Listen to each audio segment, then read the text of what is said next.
Hello, everyone, and welcome to The Spiritual American. My name is Dr. Ann O'Hare, and I'm your host. And today we will be talking about honest life assessment. And we're going to be looking at this from a spiritual point of view.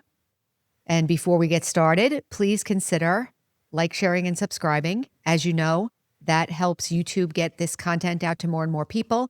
And please consider sharing with your friends and family as well. So as I was thinking about this, some of you may say, well, I'm always honest and I'm always looking at myself properly and so forth. And what do you mean by honest life assessment? In spirituality, sometimes it's about a realization or a detached understanding versus a right and wrong, or maybe we've kind of fallen into different memories or different ideas about how things have happened in our life, and those ideas are still affecting us now. So I've broken it down into three areas that I'm going to look at. One is painful things that have happened, maybe regrets. The last episode was on failures, things like that. The second one is achievements. So what have I achieved? What have I accomplished in my life? And then the third area is in relationships. So we'll take each one of those. So before I go through each one, I want to share an exercise that we did when I did this leadership program that I did years ago. And we had an exercise where you're supposed to write down your whole life story. So we wrote down our whole life story, and then we're supposed to double up. And so you have a partner, and you're supposed to read your life story to the partner. And the partner's job is just to listen. They're not supposed to say anything. They're not supposed to make a lot of movements or any responses. They're just supposed to provide silence or the listening. And you're going to read your story of your life. And the instruction is keep reading it until you get it. I was like, okay, what's this? So I started reading the story of my life. And of course, there's like the painful memories and this and that. And I'm reading it and I'm reading it and I'm reading it and I'm reading it. As I'm reading, I'm like getting emotional because I'm like reliving the situations. And actually, this is a good thing into the painful memories, because the painful parts, because that was kind of what I put on the paper. Don't we find that the painful things are the things that we remember the most vividly, generally? So I started reading and reading and reading, and maybe I started the third time, reading it for the third time, and then something happened. I realized that it was just a story, that I'm reading the story. It's not really my life now.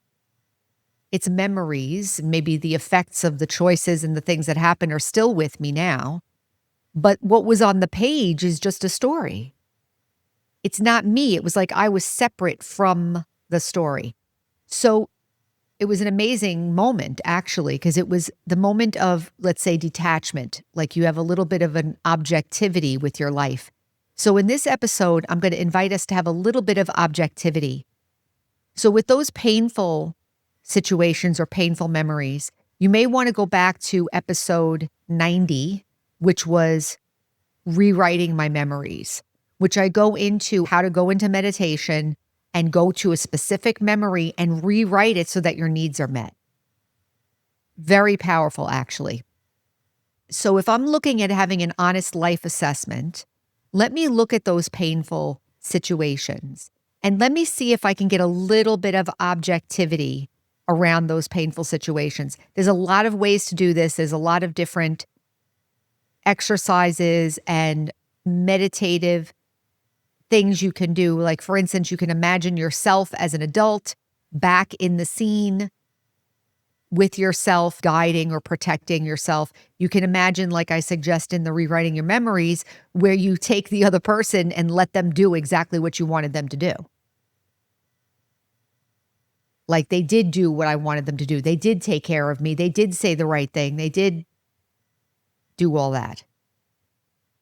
I find that very powerful. And in our mind, we're able to do that. But the honest life assessment with the painful parts would be that I'm looking at it and I realize that it's not the truth. It's not happening now. And it is possible that I'm remembering it and I may not be able, there's no objective truth about my memory. If I ask another person that was there, they may say a totally different story. So the honest assessment for the painful things would be to realize that I need to take responsibility for my own memory and that it's not objective truth. It may feel true for me and it's my experience and it's my feelings, but those are all things that I can control. What I'm saying is very important because sometimes we not only hold on to painful ideas and memories as true, we also believe that they're true for others and we hold others accountable for my feelings. So the honest assessment would be, okay, I still have feelings. I'm not saying it's okay that they did what they did or they didn't do or whatever. I'm not saying that it's okay. I'm just saying that I have to be honest about that these are my memories, my thoughts, and I really can't prove that it happened the way I'm remembering it, but I can deal with it myself. So that would be the honest assessment. The other thing about that is that sometimes we play a part in the painful situation. I know a lot of painful memories might be from childhood, and in childhood, we don't really have a lot of control over the situation. So it's hard to give yourself that responsibility as a child. But let's say other situations where a painful thing happened, like sometimes I give the example of, let's say I'm not happy in my marriage, or let's say I remember an old relationship and it's still bothering me. That's relationships, by the way, but it's painful. So I'm remembering it in a certain way. Well, I got into that relationship. I made the choice to be in it. I didn't make the choice to be abused or be unhappy or whatever, but I did choose to be in it. So that would be a level of honesty and a level of responsibility. I take responsibility for the choices that got me into that thing. I take responsibility for when I was fighting. I take responsibility for not taking care of myself. You know, with the painful things, it's not so easy to take responsibility. We're much more likely to be blaming the situation based on our memory and blaming the other people or blaming what happened.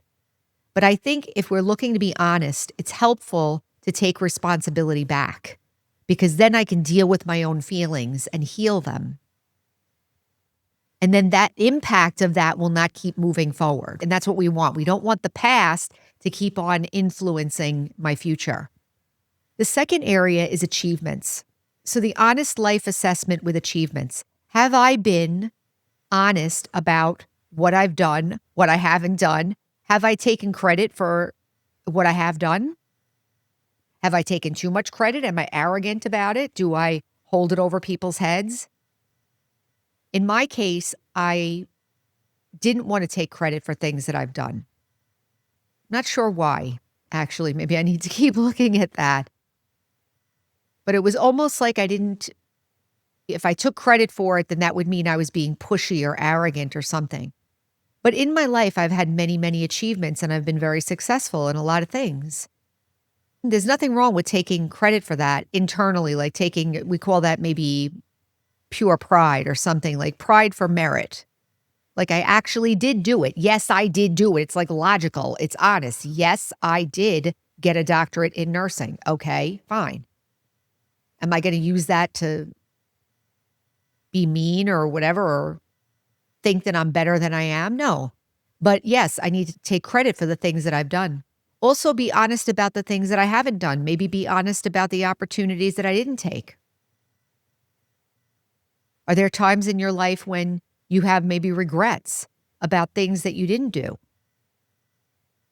This is a time to take stock of what was achieved. Even if something didn't happen, sometimes something else happened that I can say, okay, well, I didn't get that job, or I didn't get that situation didn't happen, or that relationship didn't work out, but because that left, I had a chance to do this. So honesty would also be kind of looking at the situation and saying, well, what actually happened? This didn't happen, or this did happen, and how did it affect the next situation? Was it overall positive? What we're trying to do with this honest life assessment is remove judgment, guilt, regret, blaming. We're trying to remove some of those negative traits or negative feelings, because there is a way to look at my life and say, it's perfect just the way it is. It's my life and it's perfect just the way it is. But we need a little detachment. If we're still caught up in the emotions, it's much more difficult. The third area is in relationships. And I find that this is probably the hardest because there's so many different kinds of relationships that we have. We have relationships with family. We have relationships with maybe a marriage or children or work. There's so many different relationships that we have. And each of them has their own obligation, potential, attainment that you get from each one. They're all unique. We were talking about the relationship of siblings, the relationship of parent-child, the relationship, like every relationship has its own universe of attainments. But that means there's also potential for it to be kind of messed up also. So can I look back on all my relationships and say, again, like I said before, take responsibility for my part. And not only the part like I did something negative, but maybe I didn't know how to do it. Maybe I didn't understand. Maybe I was hurting. I'm thinking of one movie in particular, but there was a movie where a man was in confession in the Catholic Church, and he said, I never was close to my sons because I didn't know how. So sometimes we are not successful in relationships, not because we're being abusive or being angry or being forceful or anything like that, but because we just don't know how we're supposed to be. Can I forgive myself for that? Can I look back and say, wow, I didn't do very well in that marriage. Maybe I should have made different choices. We had another student who came to class and he was talking about his marriage. And we started talking about like different aspects of, I don't know, male-female relationship and how marriage is the obligation of marriage and how it should be and so forth. And he said, I never thought about it that way. It's funny how we're in all these relationships and we don't kind of look at things fully. Maybe we're just looking at what we want to get from it, or maybe we're just looking at what the other person is supposed to give us, or maybe we're just stuck in our own pain. But we're not objectively looking at the different obligations and responsibilities of each relationship. And can I look at that and see, am I fulfilling that obligation? Am I fulfilling my part of the responsibility? This is an important thing to look at.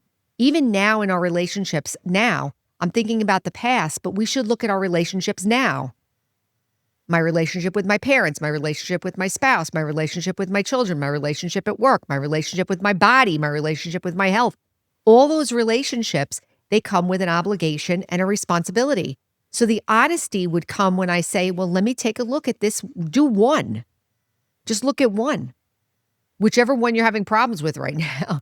Or maybe not the most painful one, but maybe one that's a little painful or one that you'd like to shift and make it a little bit better. Take a look and be honest. What is the actual obligation of that relationship? Have I overdone it?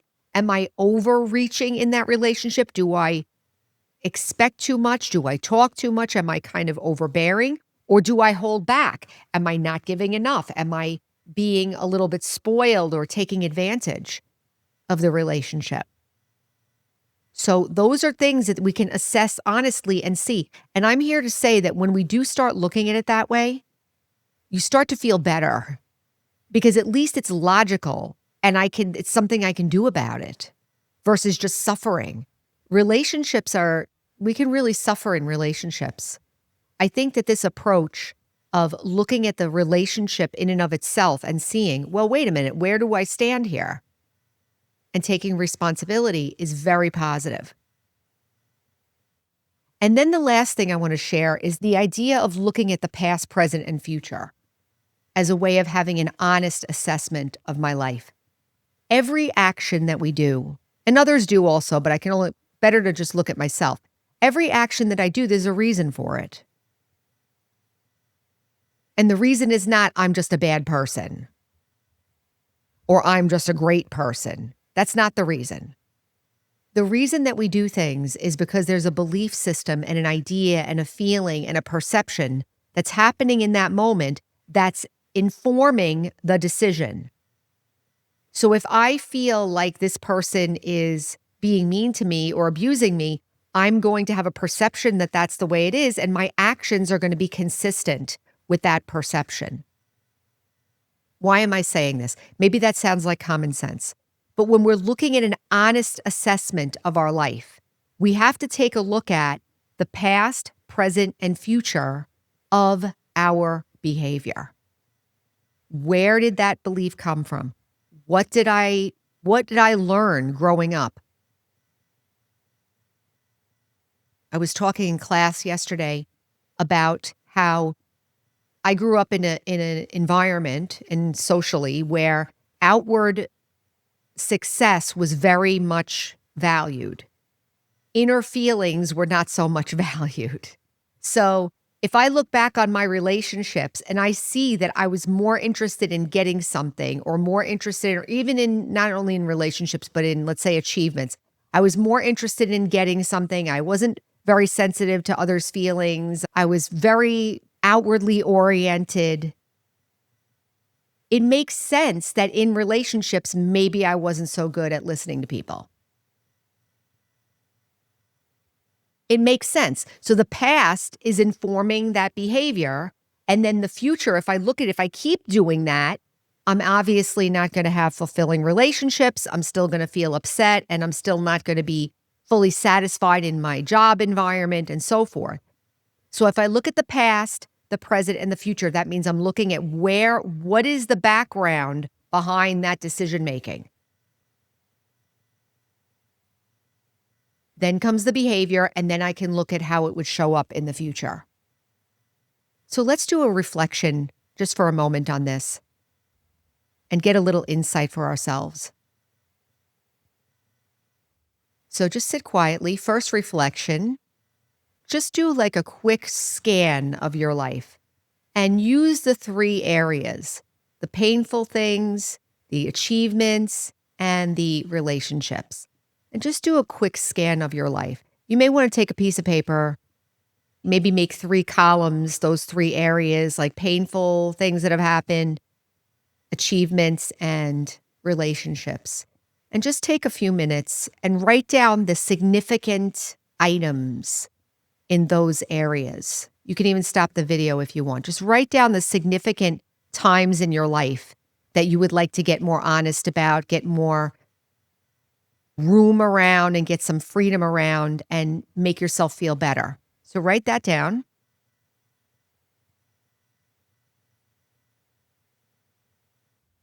Okay, the second reflection is with the painful area. Take one thing and see if you can get some objectivity around that situation. Are you blaming the other person? Has the pain of that situation carried forward into your decision making in the future? Has it affected other relationships? Has it affected how you feel about yourself? Just see if you can take a little responsibility for that situation. Let the other person off the hook. Let the other people, let the situation completely off the hook. You're only dealing with your own feelings. Third reflection, let's do the achievements. Let's look honestly. What have I achieved? What have I not achieved? Let's just be like neutral about it. This was done. This was not done. I wanted this to happen. It didn't happen, but I did achieve this. And I can take pride in what I did achieve. And I can say, well, come to terms with what I didn't. All right, that didn't happen. It's okay. Maybe it wasn't meant to be. You can come up with some of those thoughts, maybe it wasn't meant to be, but it's okay. This is what did happen, and I am taking responsibility for the whole thing. next reflection is for relationships. So take your relationships, and if you like, you can use that template of the different obligations and responsibilities of each relationship, whichever one it is that you're writing down there. And see, am I fulfilling the obligation? Am I fulfilling the responsibility? Don't worry about the other person right now. Just focus on you. Am I fulfilling it? If it was a childhood thing, remember that was the child-parent relationship. Remember that your responsibility is a little bit different as a child because you're not an adult. So you can't expect to have the same level of responsibility on a child. So give yourself a pass on that too. You didn't have any control over what was happening. But you did create thoughts and feelings at that time that maybe affect you in the future, right? So take a look at that. And then finally, final reflection is past, present, and future. So as you're looking at this, whichever area you're looking at in your life, in your assessment, give yourself the room and the grace and the mercy of looking at past, present, and future. Give yourself the chance to understand yourself. Where did it come from? Where did this personality trait come from? I was sharing with somebody yesterday, like you can use the words, of course. Of course I'm like that. Of course I would think like that. That's how I was brought up. Of course I would think like that. It doesn't mean I have to continue thinking like that. So past, present, and future, give yourself that chance. Find out where it came from loosely, not like a fault, but this is how the conditioning came, and that makes sense that I would think that way. That makes sense that the decision would be made that way. The behavior would be that way. And then if I keep going, this is what's going to happen, but I can change it. But taking responsibility for the whole thing. So that's an honest life assessment. So I'll leave it there. I hope you can use this. It's a wonderful reflective exercise, and it can be very powerful because it can free us up from this emotional suffering. So remember, our slogan is heal, empower, and serve. And until next time, take care.